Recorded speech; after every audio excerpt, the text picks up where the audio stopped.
Alors d'abord, la préparation, c'est parce que rien n'est improvisation.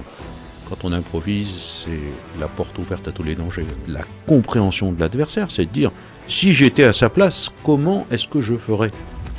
Eh bien, tu commences à avancer dans les modes qui sont les modes opératoires qui te sont propres. Quand les Twin Towers se sont effondrés, tout le monde a dit mais comment ils n'ont pas compris? Il y en a qui se formaient à gauche et à droite, à piloter des avions, etc. Il y avait des signaux faibles.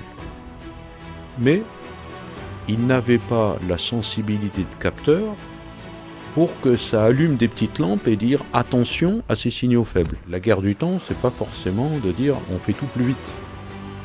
La guerre du temps, ça peut être aussi je veux que ça traîne parce que j'ai besoin de un quart d'heure, j'ai besoin de 20 minutes, donc c'est moi qui imprime le déroulé. L'instructeur au début nous avait dit il ne faut jamais confondre vitesse et précipitation.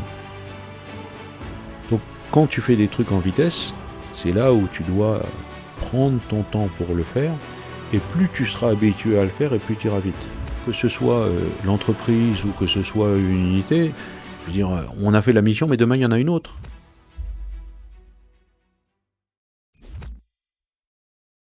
Alors, depuis tout à l'heure, on parle méthodologie, opération, stratégie, mais il y a quand même un mot-clé dans tout ça, c'est la mission, l'engagement. Euh, Il y a une vraie différence quand je vois en fait la mission d'un point de vue unité spéciale et la mission en entreprise. Est-ce que tu pourrais nous en dire un petit peu plus? On va revenir aux fondamentaux des deux boulots, quoi. Euh, Dans les forces spéciales, mais aussi par exemple dans les armées, hein, c'est la même chose. Il y a ce qu'on appelle le culte de la mission. Euh, Pourquoi le culte de la mission? C'est-à-dire que la mission passe avant tout. Mais quand elle passe avant tout, quand tu réfléchis à ce que ça veut dire, tu le comprends parfaitement. C'est-à-dire que les gens peuvent mourir. C'est ça le culte de la mission. C'est la mission passe d'abord, même en allant jusqu'à ce qu'il y ait des morts, à donner ta vie pour. Mm. Donc ça, c'est quelque chose de sacré, le culte de la mission, parce que on te dit tu dois faire ça, Oui, là, c'est un vrai engagement, là. on va aller au bout de la mission, quoi qu'il en coûte, y compris la vie des gens. C'est ça que veut dire le culte de la mission. Après, depuis tout petit, on t'apprend que quand tu as le culte de la mission, tu t'arrêtes pas, quoi. Tu peux pas dire pause. Bah non, finalement, on va faire autre chose. Tu peux pas. Donc c'est ce en quoi bah, tu peux aller jusqu'à une notion de sacrifice, mais l'engagement de chacun des acteurs dans la réalisation de la mission est quelque chose que tu as du mal à retrouver ailleurs avec la même intensité. Puisque si tu dis dans une entreprise, ouais, mais vous devez, on va le faire, il faut que vous soyez prêt à mourir, je ne sais pas si ça va avoir de l'écho dans l'entreprise. Ah ouais, non, je suis pas sûr. Hein, c'est bon, c'est pas. Donc, c'est ce qui fait que le culte de la mission s'est pris à la lettre. Ben, par exemple, au GIGN, j'ai dit ben, il y a des otages à libérer. Ça sous-entend qu'il peut y avoir de la casse dans nos rangs. C'est intégré. Et on va pas dire ah ben non, on s'arrête parce que ah ben là, on pourrait avoir un blessé chez nous. Oui. Donc, on va jusqu'au bout de la mission. Et cet engagement, c'est un engagement qui, pour le chef, est quelque chose de confortable. Parce que l'engagement, tu sais que après on se donne les moyens d'aller, et puis bon, ça se réduit pas à dire ah bah tout le monde est prêt, donc c'est peut-être brûlé. Non, c'est pas le cas. Mais je veux dire, ça traduit bien ce en quoi on parle d'un culte de la mission, c'est-à-dire que la mission pour quelqu'un, quand on lui donne une mission, c'est sacré. Et comment tu fais la différence? Enfin, c'est quoi la différence entre un objectif et une mission? À la mission, alors pour moi, la mission c'est un homme, une mission, des moyens. Un homme, une mission, des moyens. Et la mission, en fait, en remplissant la mission, tu atteins ton objectif. Mais tu ne dis pas, il n'y a pas de mission sans moyens et sans hommes. Ça n'existe pas. Mm. Donc, le- ok, tu as un objectif, mais on assigne une mission. Et généralement, quand on assigne une mission, la mission, c'est un verbe. Et un verbe d'action, et ce verbe d'action, tu peux généralement le dire à l'impératif.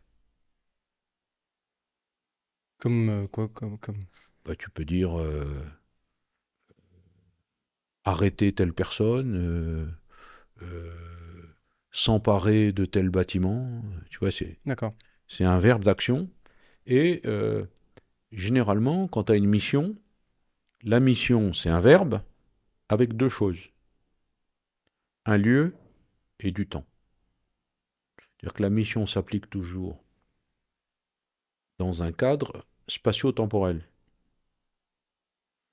Tu dois, par exemple, faire ça à tel endroit, dans un cadre-temps, soit à midi, soit entre midi et 14 heures. Donc il y a toujours dans la mission, c'est rare qu'il y ait une mission où on te dise détruire. Détruire quoi, où, quand. Après, à toi de définir le comment, mais bon. Donc on te donne toujours le verbe qui va définir ce que tu vas faire. C'est un verbe d'action, donc on sous-entend bien qu'il y a une action, Mhm. avec un cadre espace-temps. Avec un cadre espaçant. Ok. Et dans le monde civil ou dans le monde de l'entreprise, comment t'expliques qu'en fait que l'engagement est plus rare? Alors qu'en fait l'impact est beaucoup moins lourd, on n'engage pas sa vie. Je pense que c'est la notion est différente parce que les gens s'engagent vraiment dans leur métier. Sauf que bon, Non mais dans forcément. leur métier, mais peut-être pas dans la mission de l'entreprise. Ah, C'est des choses que tu vois souvent, tu vois, dans les entreprises. La vision ou la mission de l'entreprise par rapport aux personnes, les gens font leur travail. Pas le souci, mais c'est dans la mission de l'entreprise. alors après, il y a souvent le premier problème, c'est quand tu rencontres quelqu'un, plus tu t'éloignes de la tête, et plus tu peux te poser la question de a-t-il réellement compris quel était l'objectif de l'entreprise? Pas sûr. C'est-à-dire, quel est l'objectif de Huda World? C'est pas sûr que tout le monde, à tout niveau de l'entreprise, le comprenne vraiment. Donc ça, c'est la première chose. Ça, je pense que c'est un phénomène euh, structurel, parce que bon, plus ça va et enfin, les messages ont. C'est normal qu'il y ait un peu de perte en ligne. Après, je pense que malheureusement, il y a aussi un phénomène culturel, c'est le phénomène du some player shoot again. Ça marche pas, c'est pas grave. En fait, tu es habitué à ça marche pas, c'est pas grave. À la fin, ça devient culturel. Ce qui au départ est un jeu, finir par entrer dans la vie. Ça marche pas, c'est pas grave. Alors que peut-être que euh, ça c'était moins prégnant autrefois. Je sais pas, hein, mais je pense qu'aujourd'hui, vraiment, il y a cette notion de game over, c'est pas grave. Game over, je rejoue. Mais si game over, t'es mort, tu rejoues pas. Oui, Sauf effectivement, dans un là. jeu. Donc la notion, c'est après dans les entreprises, les gens sont combatifs, les gens ont envie, mais après chacun situe son niveau de l'effort quelque part. L'effort étant l'acceptation de quelque chose de désagréable ou de douloureux. Donc il y en a qui disent bah non, moi je suis pas là pour avoir mal. Oui, ça va dépendre. Et après, c'est. Alors, je le vois, moi, on va dire, avec la génération Z et la génération d'avant, on va dire la mienne. Quand tu recrutes, en fait, des nouvelles personnes, tu sens qu'en fait, la raison d'être de l'entreprise, l'impact, qu'est-ce qu'elle cherche à faire, est vachement plus importante que la génération précédente. C'est-à-dire qu'avant, c'était le côté de bon, ben, je suis ingénieur, je cherche un travail, j'ai trouvé un travail, j'ai un salaire, je travaille dans un groupe, je sais ce que moi je dois faire, mes collègues sont sympas, c'est cool. Là, on voit plus avec des gens où, ok, l'entreprise au global, c'est quoi sa proposition de valeur? C'est quoi les valeurs de l'entreprise? C'est quoi l'impact qu'elle veut, enfin, si elle a un impact ou pas? Qu'est-ce qu'elle cherche à faire? Les valeurs derrière, comme nous, bah, la valeur justice. Et c'est quelque chose qui pèse autant que le salaire, hein. On le voit énormément. Tu vois qu'en fait, il y a le côté de je donne mon temps, mais en fait, j'ai envie que mon temps soit utile à une cause qui est importante pour moi. On le voit apparaître un peu. Alors, je pense que il y a deux choses. Il y a un, je pense que aujourd'hui, toi, tu viens de le dire, mais de plus en plus, les gens cherchent à s'expliquer ça. Autrefois, je suis pas sûr que l'objectif stratégique de l'entreprise soit expliqué à tout le monde. Non, je pense pas. C'est vrai que tu as raison, ouais. Aujourd'hui, culturellement, tu as ce besoin d'expliquer pourquoi on est ensemble et qu'est-ce qu'on va faire. Et de l'autre côté, le besoin d'entendre pourquoi on est ensemble et comment je vais y contribuer. Mais c'est bien parce que on parlait tout à l'heure de la compréhension du scénario, et plus tu comprends le scénario, et plus tu seras un acteur qui sera bon parce que tu comprends le rôle des autres. Ça, c'est la première chose. La deuxième chose, moi je me rappelle à un moment, j'avais reçu un capitaine d'industrie, des patrons du CAC 40. Et je lui fais la présentation du GIGN. Et ce qui m'avait étonné, c'était vraiment je dirais son nom, mais c'est un grand, grand patron d'industrie. À la fin, il me dit, vous savez, vous avez les mêmes valeurs que nous. On a les mêmes valeurs que vous. Sauf que vous savez les mettre en œuvre. Et je pense que c'est là où, alors évidemment, quand tu es une très très grosse boîte, c'est pratiquement impossible à mettre en œuvre. Mais dans des boîtes qui sont à taille humaine, la mise en œuvre est plus facile.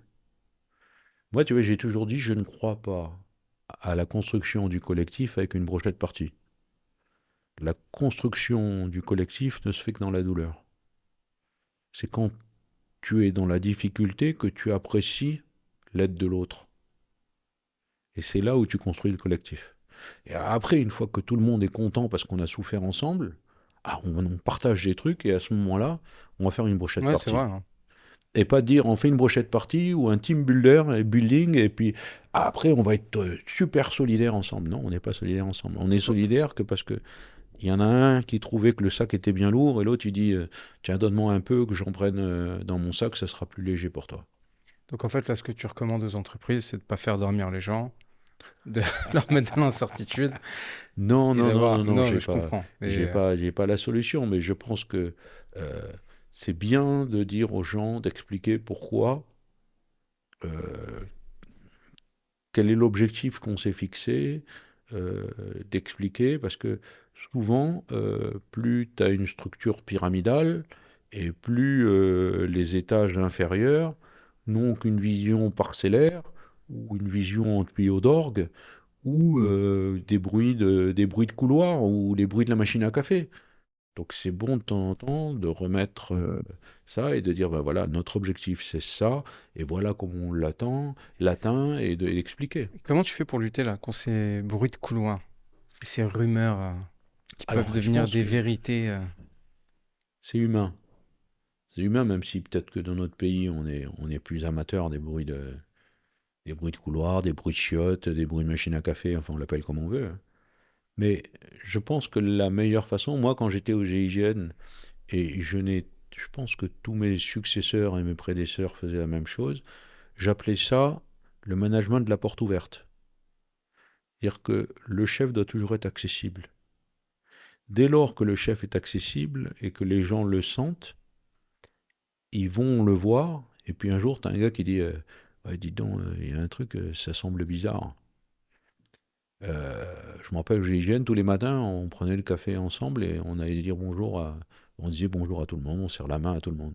Si on ne serre pas la main à quelqu'un, les gens disent ouais, vous avez vu, le patron, il n'a pas serré la main à un tel. Il y a un schisme là. Donc, mais inversement, dans le côté informel de la machine à café, on discute. Et ça permet de crever des abcès ou simplement d'expliquer quelque chose. Et d'éviter que les gens disent ouais, j'ai entendu dire, et puis c'est à partir de là, vous avez vu, et si c'est comme ça, c'est comme ça, et si c'est comme ça, c'est comme ça.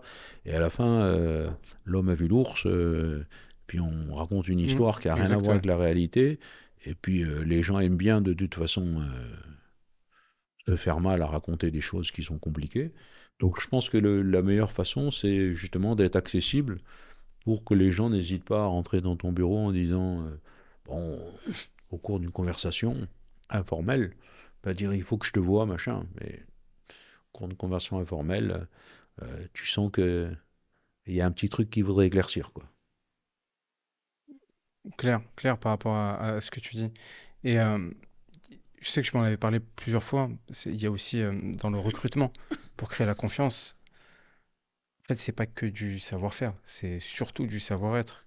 D'abord du savoir-être.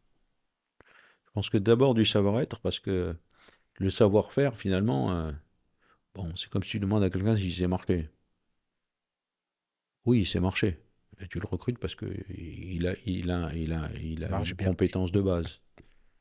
Mais après, cette compétence de base est-elle capable de s'intégrer dans la mosaïque que tu es en train de construire? Oui ou non? Si c'est non, il faut que tu te poses les questions. Parce que si le gars, il est un distillateur d'acide et que ça va foutre le bordel dans l'esprit de la boutique, ou si le gars est pas du tout collectif, ou si ça devient un mauvais exemple pour d'autres, c'est le savoir-être, c'est fondamental. Alors, savoir-être, c'est pas ni la soumission ni la docilité. Le savoir-être, c'est simplement avoir la forme, le respect du collectif, le respect de l'ordre, la loyauté, enfin toutes les valeurs qu'on connaît et qu'on apprécie, quoi. Mais comment tu fais pour le détecter? Par exemple, tu prends l'entreprise, on n'a que des outils de mesure de savoir-faire. Il n'y a pas d'outils de mesure de Mm. savoir-être. Tu regardes même, tu vois, dans les entretiens annuels individuels, on ne mesure que le savoir-faire. Ouais, Est-ce que mais tu as bien c'est fait ton travail? Est-ce ouais. que tu as bien fait ton chiffre? Est-ce que tu as bien fait ton nombre de lignes de code? Mais le savoir-être, C'est difficile. Au GIGN, il y a un détecteur, hein, c'est le savoir-être, en fait, ne peut être qu'un vernis. Je suis en pleine forme, je suis pas fatigué, je suis pas irrité. Je peux te faire croire que je suis un mec super gentil, super, etc., exact, ouais. etc. Mais on revient toujours à la même chose. Si je suis très fatigué, j'ai pas dormi, etc., peut-être ta vraie personnalité qui va ressortir. Et à ce moment-là, on va trouver le gars qui est pas du tout collectif. Parce que le savoir-être, c'est avant tout d'arriver à vivre en société ou d'arriver à vivre à travers cette collectivité qu'est l'entreprise. De façon à ce que tout le monde tire dans le même sens et qu'on serve l'intérêt général de l'entreprise. Intéressant. Enfin là, ça fait beaucoup d'ingrédients qui permettent de voir comment tout ça peut fonctionner ensemble. En tout cas, je te remercie Thierry Je t'en prie. pour tous ces échanges-là. Et Et à très voilà. bientôt.